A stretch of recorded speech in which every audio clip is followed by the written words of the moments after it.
Welcome to mission number 4 of the Vergeev Group campaign. I'm going to go ahead and get my Ka-50 going, and the voiceover actors should be with you shortly to task us with today's mission.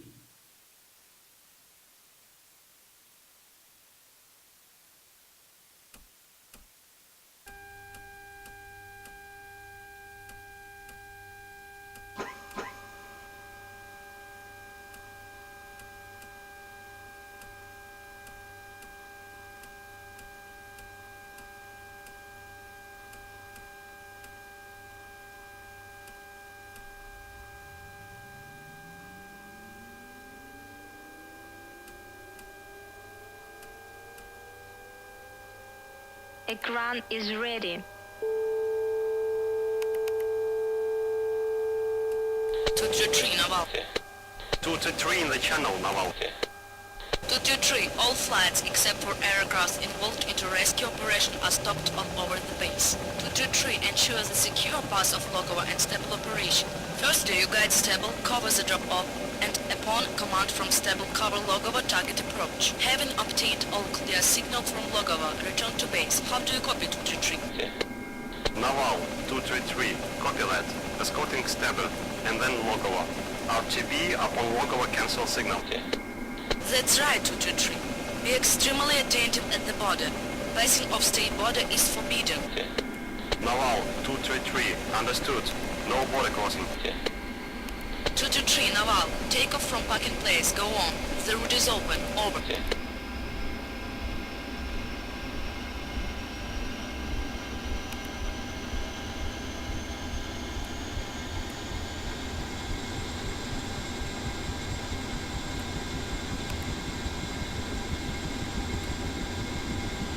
Okay, so it looks like we've got to escort some committee members to the crash site, and then there's a convoy on its way there, and we're going to go back and pick up the convoy as it's en route to the crash site. That's some sort of investigative party. So we've got 2 tasks, and I'll just finish up my startup here and we'll get going.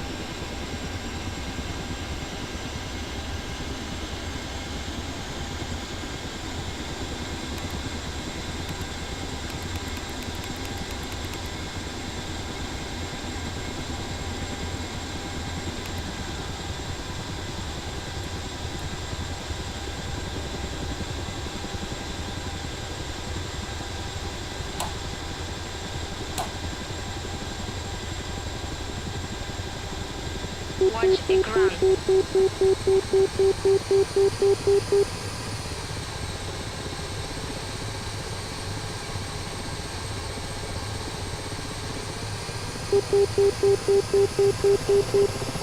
Okay, so this time we're just, let's see, flying the flight plan.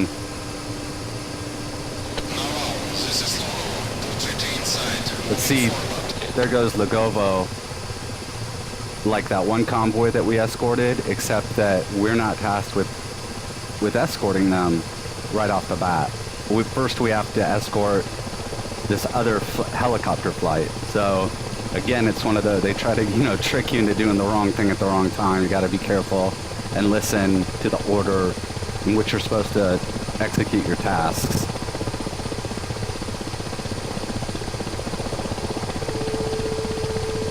So we've got to wait for the flight. I think it's called Sebel or Strubble, for them to show up. And then they'll taxi to the runway and we will escort them to the crash site.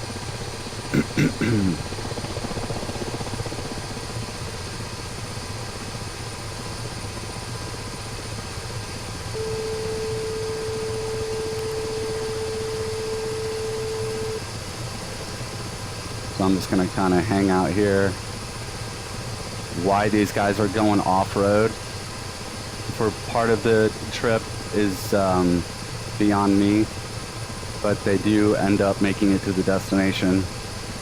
think the road would be a little quicker.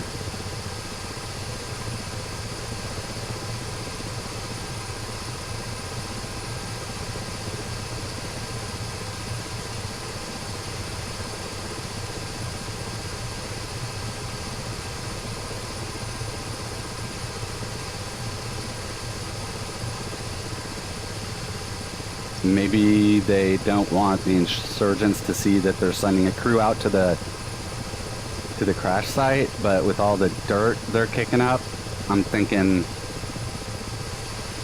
somebody's making a cell phone call from one of these houses right now, and everybody knows anyway. I was reading a book about Desert Storm. What was it? No, it was Afghanistan. And a lot of times the bases are close to towns and things like that, and people would just sit on the roofs. It is stubble 1-5.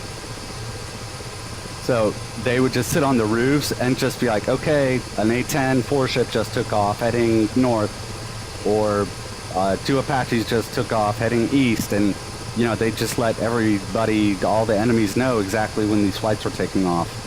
So eventually, they would try to do decoys, and maybe if their real mission was to the north, they'd take off and go to the south until they were out of visual range, and then head north, things like that.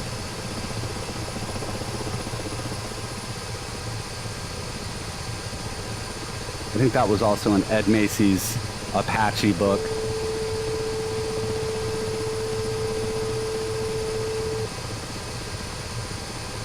There's stubble. Again, the communication problem.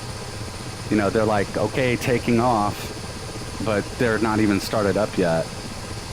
When I first flew the mission, I think I was somewhere over there escorting the convoy, because, you know, you get that message in the beginning about them taking off. So I'm over there following them.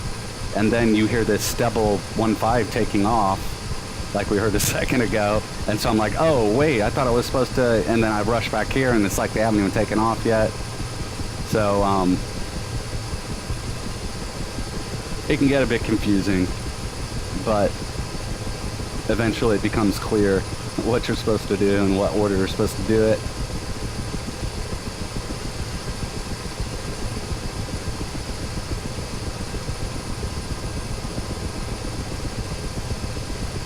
I think that's going to be one of the third-party developers has made real progress on the development of that model helicopter. MI-28, I think. I've got the Huey module. I just haven't flown much in it. I've done 1 or 2 flights, and you know, it was a lot of fun. I just wanted to get these movies under my belt, and I'll probably go back to it. After being spoiled flying this thing, the Huey is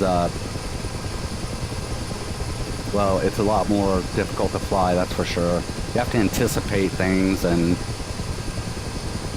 the motion of the helicopter, and stop your inputs early and then go in the opposite direction. It is definitely not fly-by-wire. Man, is this guy gonna get going or what?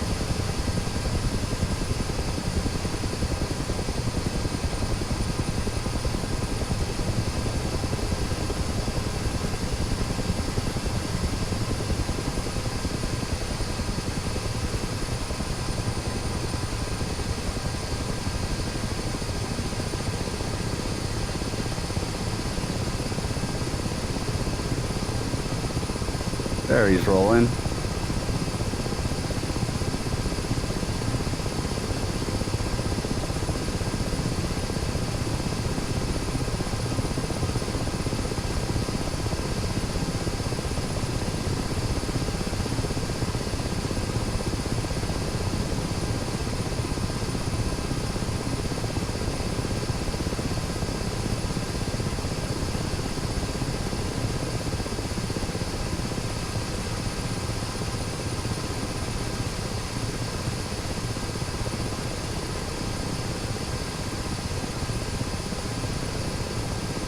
Come on, buddy.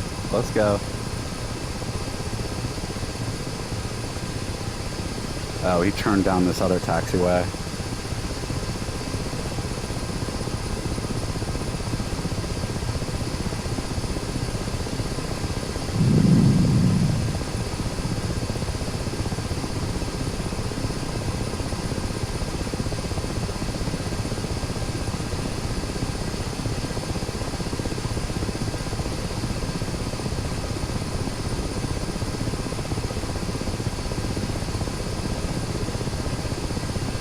Man, I wouldn't want to have to come down hard on that landing gear.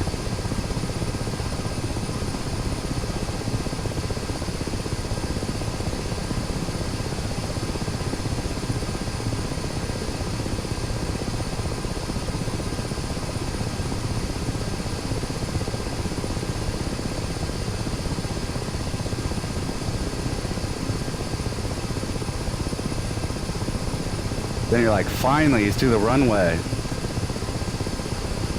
Nope. Just crossing the street.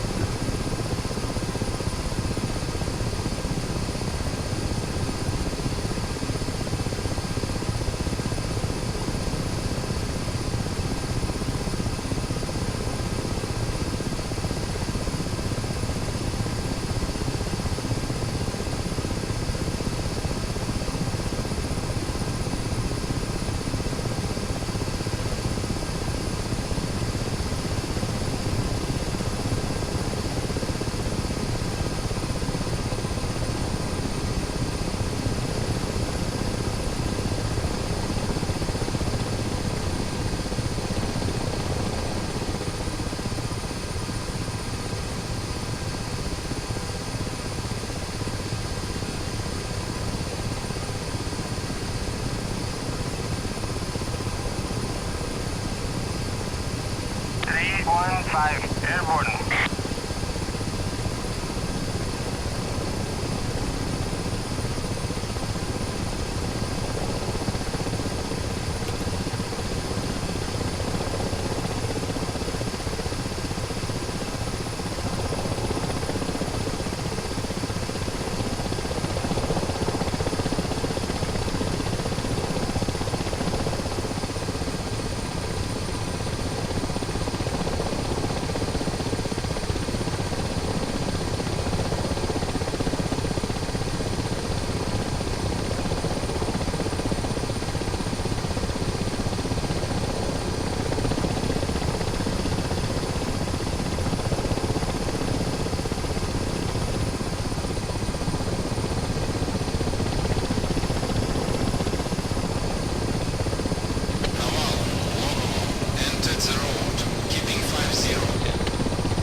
Guy's gonna try to fly me into some buildings, I think.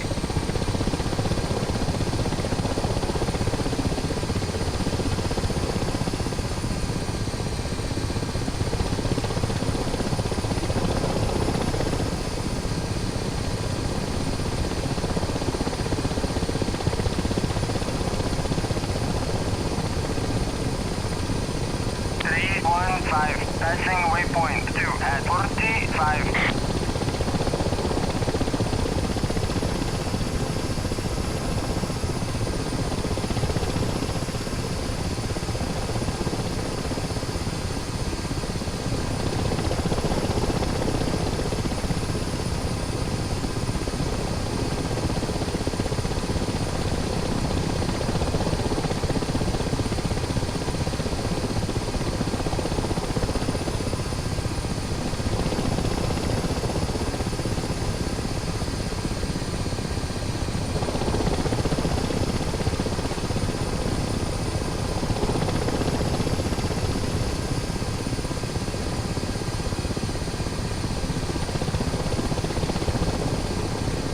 Yep, he wants me to go right into that building.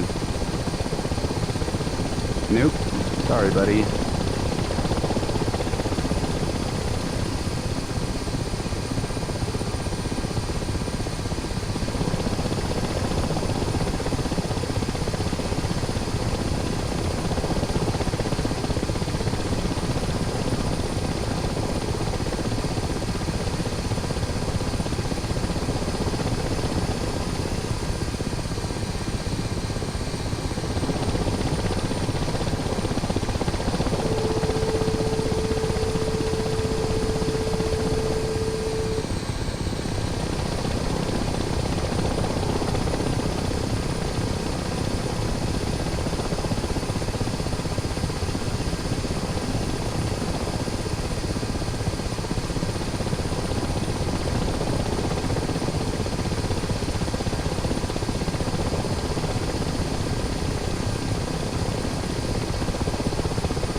passing waypoint 4 at 60.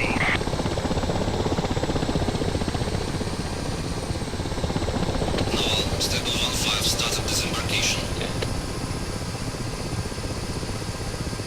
It's like he's gonna offload his committee at this point.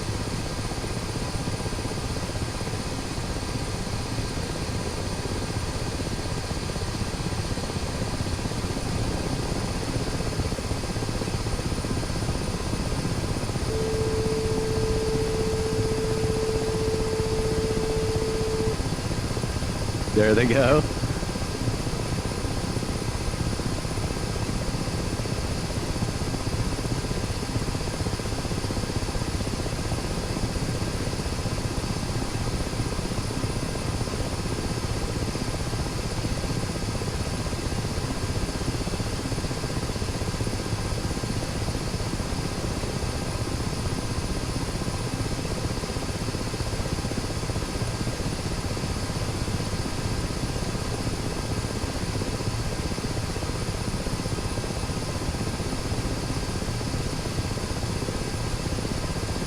Yeah, you guys just take your time.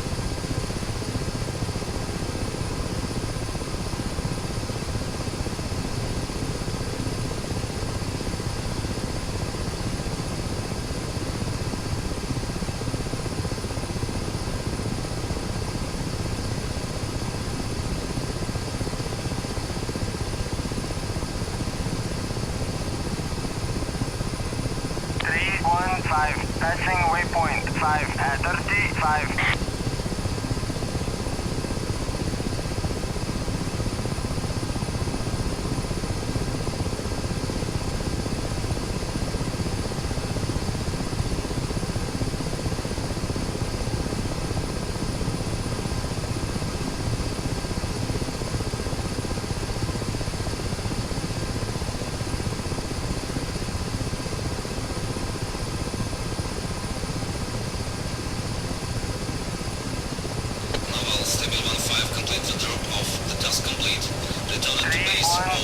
Passing waypoint 6 at 30. Awaiting further instructions. 223, Naval. Roger that. Over. Still waiting for a release from Stubble 15.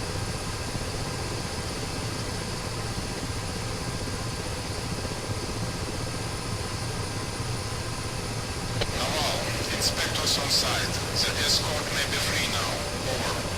Escort Alright, let's is go cancelled. find our convoy. Naval, 233. Cancel signal acknowledged. Lower gear. 223, Naval copies that. Over. 315. Passing waypoint 7 at 100. So they're on the same road that the previous convoy was on. Just need to find out how far they've gotten.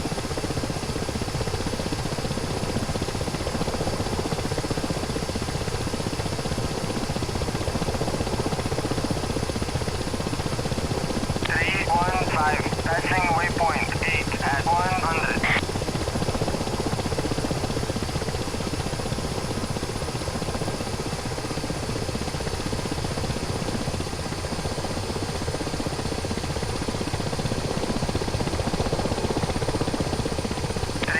There they are. Is RTB at 100.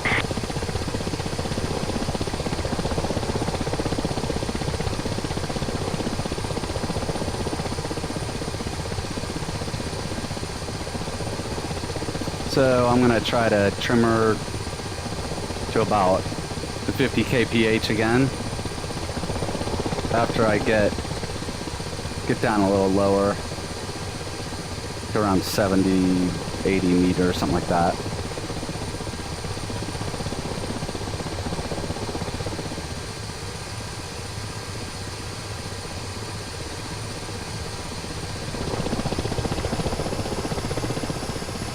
That ought to work.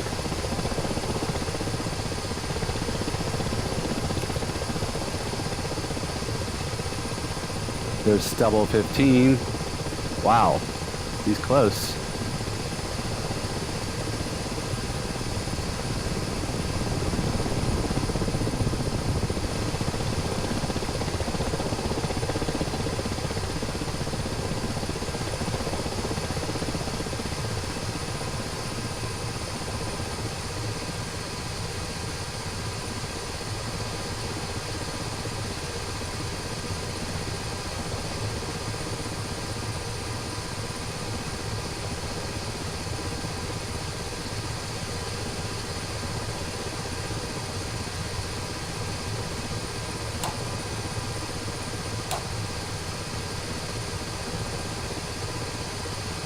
I swear that Jeep looks like a toy compared to those trucks.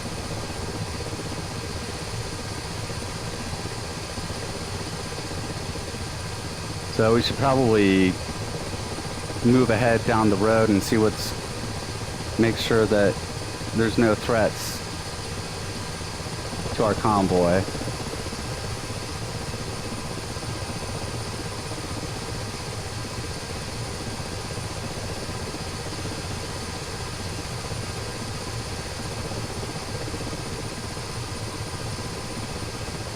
There was an announcement on the DCS website today, the Friday update, and looks like there's going to be some improvements to the ATC, which has been long in the works, which will be nice. Apparently some new traffic patterns even. And what else? Oh, he mentioned the new what he called image rendering. He called it image something. He didn't call it edge. I know that. But it seemed like he was talking about the terrain, improvements to the terrain and things like that. So apparently some of these features are going to be included in the next version. And currently we're in 1.24, and the improvements will come out in 1.25, which, you know, these updates have been coming pretty regularly, and we haven't had to wait very long for them. So this would be great if we got some new terrain pretty soon. That would be awesome. It's really, I think, the only thing holding this thing back from really hitting a wide market.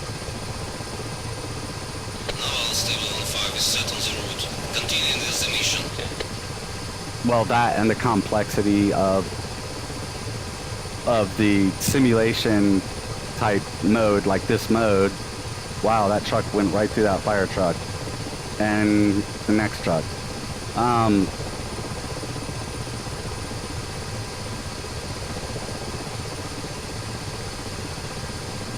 But the thing is that there's an arcade mode that you can fly the helicopter in.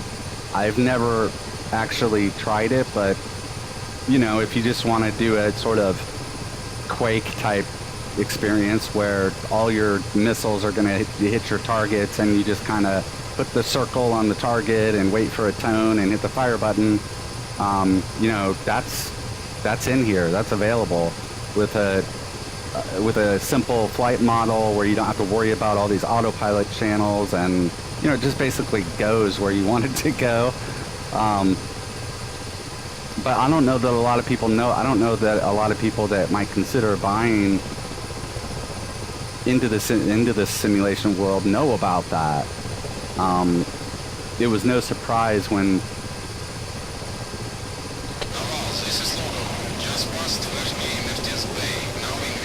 Okay, so we're almost done here.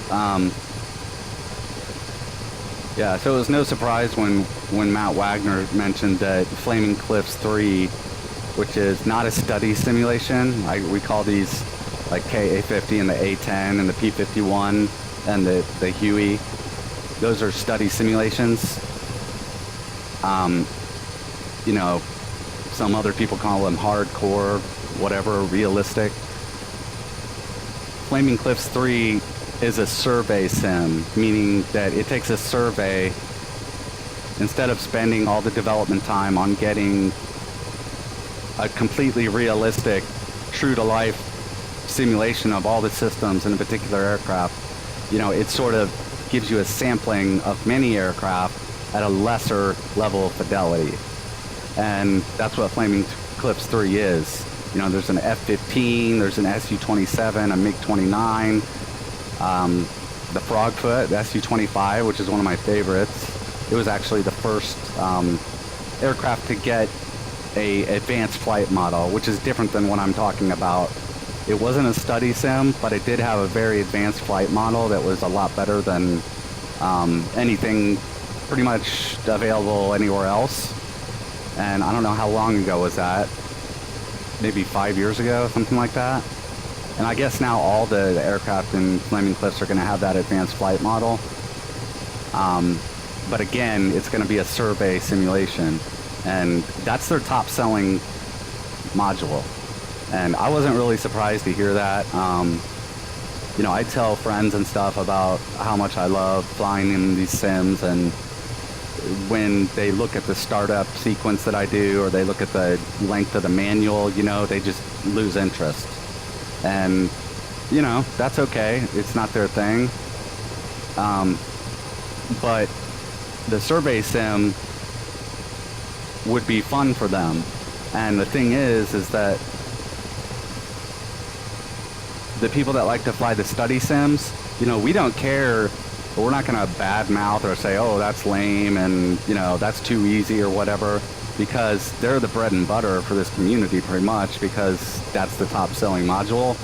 And we want to support anyone who wants to buy it. And, you know, I've bought Flaming Cliffs even though I don't fly it, just because, you know, I want to support this community because it's all we have. There's nothing else. And plus it's just an excellent product. So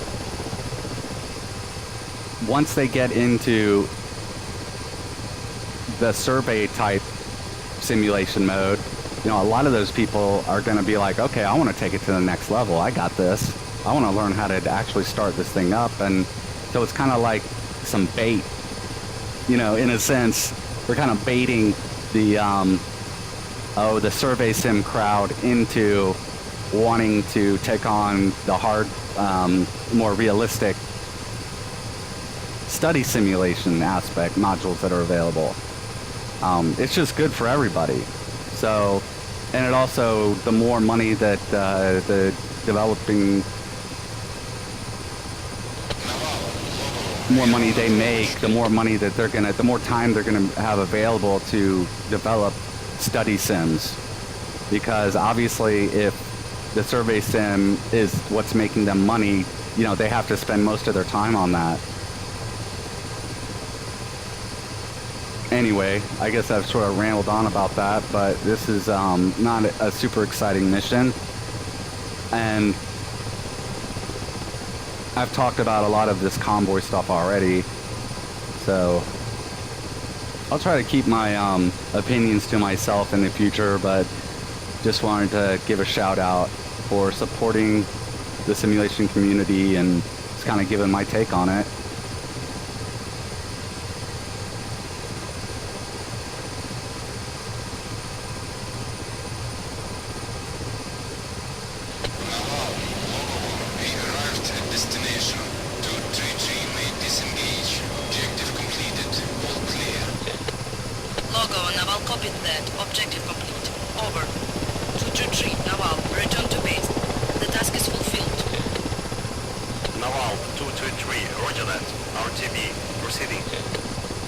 Okay, well, guys, that's it for this one. Thanks for watching and listening, and we will catch you. Let's see, this is mission number 4, so we'll see you in mission number 5.